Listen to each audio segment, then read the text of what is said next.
क'क्राझार जिल्लानि सिङाव थानाय दतमानि दासा इनडर स्टेडियामाव दिनैनिफ्राय जागायजेनबाय बाथि अल आसाम कालारिपायट्टु चेम्पियनशिप 2025।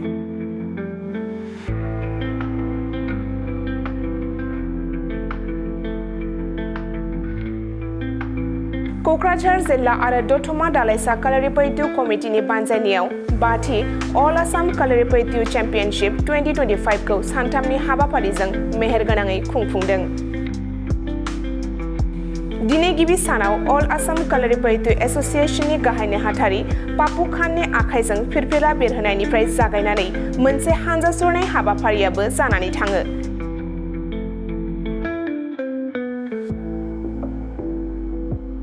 बे बादायलायनायखौ दिनै दतमा बियाबनि TCLCCनि मासिगिरि ज्योतिरेन्द्र ब्रह्मआ बेखेवनानै होयो।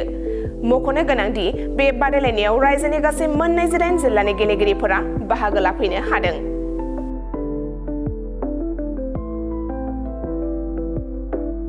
আমাৰ 5th all Assam Kalaripayattu championship চলি আছে আৰু আমাৰ কালাৰিপায়ট্টু এছ'চিয়েশ্যনৰ আণ্ডাৰ ছুপাৰভাইজাৰত আমাৰ কালাৰিপায়ট্টু এছ'চিয়েশ্যন কোকৰাঝাৰে এইটো অৰ্গেনাইজ কৰিছে। তেওঁলোকৰ লগত ইউনিট কমিটি আৰু কোকৰাঝাৰ বুলি এনেকুৱা কমিটি তেওঁলোকে অৰ্গেনাইজিং কমিটি আছে।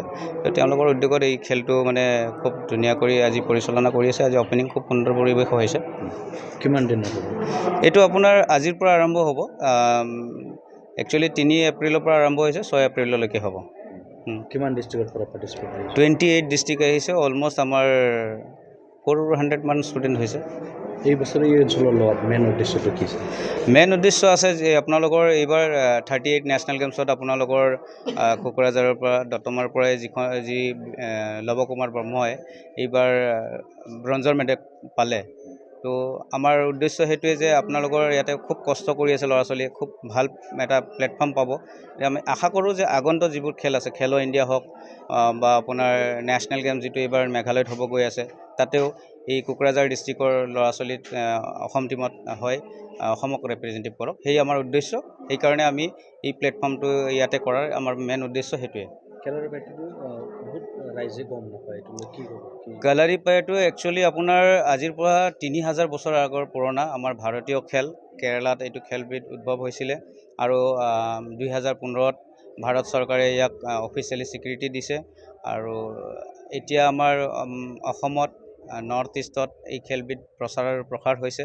ভাৰতৰ মোটামুটি আপোনাৰ 28 ষ্টেটে পাৰ্টিচিপেট কৰি আছে।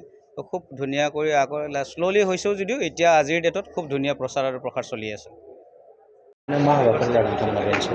बेखौथ' जोङो क'क्राझार डिस्ट्रिक्ट कालारिपायट्टु एस'सिएशन आरो दतमा इउनिट कमिटिजों जोङो नैबे बाथि कालारिपायट्टु चेम्पियनशिपखौ खुंदों। सानफैनि हाबाफारि बियो मैयानिफ्राय रिसिपसन जानानै नोङो दिनै जागायजेनबाय। जोंना बे 6 थारिखसिम थागोन आरो। मोनबेसे डिस्ट्रिक्टनि बाहागो लादों? बहाय दा जोंना आसाम सेक्रेटारिया बुंलांखाबाय, बहाय 28टा डिस्ट्रिक्टआ बाहागो लादों आरो बहाय गासै 400 प्लेयार्सफ्रा दं आरो। बे गेलेनायनि सोमोन्दै गोबां रायजो राजाफ्रा मिन्थिया, मा बुंगोन? दा बे खोथाखौबो जोंना आसाम सेक्रेटारिया दासो बुंलांखांबाय। दा बे खेलाया 3000 साल फुराना गेम।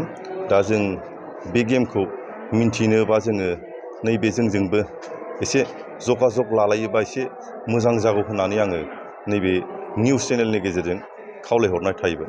मा सुबिदा दं बे गेलेनायाव? बे गेलेनायाव जोंहा दा आसाम गभर्नमेन्टनिफ्रायथ' थांनाय इयार्सआव गभर्नमेन्टनि जब मोननानै फैबाय आरो दा आसाम गभर्नमेन्टआ बे सुबिदाखौ होगासिनो दं जोंनो।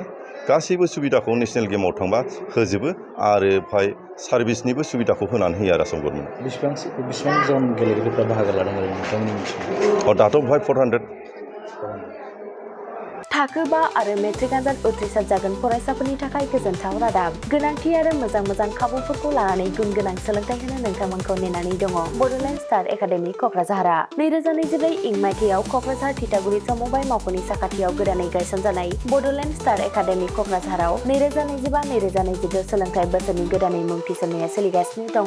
बड'लेण्ड स्टार एकाडेमियाव 6 थाखोनिफ्राय 9 थाखोसिमनि फरायसाफोरा बर' बिजोङाव आरो 11 थाखोनिफ्राय 12 थाखोसिमनि फरायसाफोरा बर' बर' बिजों आरो इंराजि बिजोङाव मुं थिसननो हागोन। बेनि थाखाय आर'ज बिलाइ आरो फान्डुलिपि बिलाइगासिनो दङ। 11 थाखोनिफ्राय 12 थाखोसिमनि फरायसाफोरनि थाखाय आखा-फाखा आरो रोंगौथि गोनां फोरोंगिरिफोरखौ लानानै साइन्स, कमार्स एन्ड आर्टस मोनथाम स्ट्रिमनि सायाव फरायसाफोरखौ गुन गोनां सोलोंथाइ होनानै बायदि बिथिंजों सोरगिदिं जौगाखांनाय लाबोनो साखाफारा क'क्राझारनि तितागुरियाव थानाय Bodoland Star Academia. Bodoland Star एकाडेमियाव मुं थिसननोब्ला बाङाय बेसेनाव मुं थिसननायनि गेजेरजोंनो फरायसाफोरा गाहायाव होनाय माखासे खाबुफोरखौ मोननो हागोन। इंराजि सोलोंनायनि खाबु, साखोन-सिखोन थाखो खथा, बिजाब बाख्रि, BPL थाखोनि फरायसा फरायसुलिफोरनि मुं थिसननायाव 20% मासुल रेहाय होनाय। बेजों लोगोसेनो नोंथांमोनहा JEE नीट आनजादनि थाखाय बेसेन नाङै फोरोंथाय, मान्थलि मक टेस्ट, जिउ राहा दानाय बायदि बायदि गियानलु आयदाफोरनि उफ्रा सोलोंफारिफोरनि खाबुफोरखौ मोननो हागोन। हौवासा आरो हिन्जावसाफोरनि थाखाय मुलाम्फा गोनां मोजां जामुं आरो मोजां थाग्रा खथानि खाबु गोनां हस्टेलनि खाबुफोरखौबो मोननो हागोन। बिदिब्ला गोबाव खालामाजासे नोंथाङाबो बड'लेण्ड स्टार एकाडेमियाव थाबैनो मुं थिसननायनि थाखाय सुलाद लादो। आबुङै मिथिनो थाखाय जानबुं अनजिमा 6000349997 एबा 7638008149 एबा 6003494371 आव फोनांजाब खालामदो।